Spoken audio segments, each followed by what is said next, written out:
Hey, good morning, everybody. Josh here. You might notice the audio quality has improved. Finally got the new microphone set up. Everything's up and working now. Got to do a little more sound installation and all that stuff, and start doing some voiceovers and all that stuff for the tutorial videos.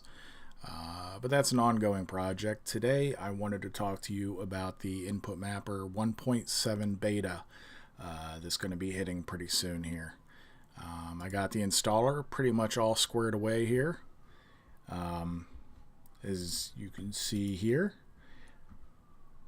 One of the biggest things about this one is a lot of the functionality of it is modular.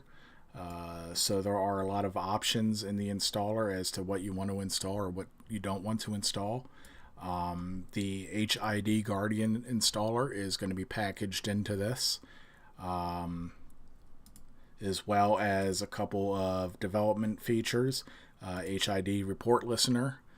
Those of you that have been following the project know that this is the tool used to monitor the input of new devices and to try to decode its packets to build a plugin for InputMapper. So we have that in there. We have the translation editor, which if you wanted to help us do some localization and all that stuff in some local languages, we have that as part of it. I'm also going to be adding the like the plugins SDK as soon as I build that in Visual Studio. And that'll allow you to be able to write plugins pretty easily. You don't need it, but it will give you kind of like a skeleton framework that you can use to start writing it. And then, of course, we have all the plugins, the most common of which being the DualShock 4 input and the VGM output. So we have those default selected, but you can install the other ones as well.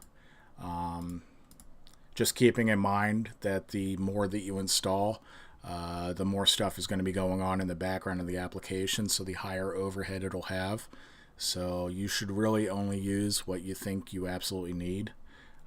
For most of you guys watching this, it's going to be your DualShock 4 input and VGM output.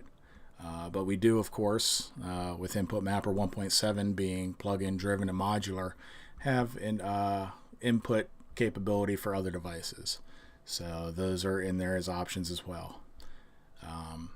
So I mean, that's about it, guys. I have a couple more things to hammer out in this, and then I'm going to start testing it today in the virtual desktops and all that stuff. Make sure that it works all the way back to Windows 7.